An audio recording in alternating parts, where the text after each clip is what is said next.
We are told by evolutionists that mutations lead to new information, but the actual fact is that mutations cause loss of information. And with this loss of information, we have disease and death.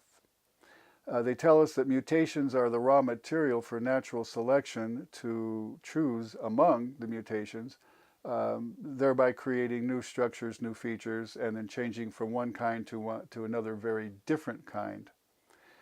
This is in total opposition to the biblical model and the actual science of genetics, which show that the mutations lead to loss of information, and there is the problem of the change from a one kind to a totally different kind being not simply a possibility, as what we observe today with what we've learned in genetics in these last decades, and that there is change within a kind from one species to another within a kind. That is very much what we observe today and is very much consistent with the Bible in the biblical model.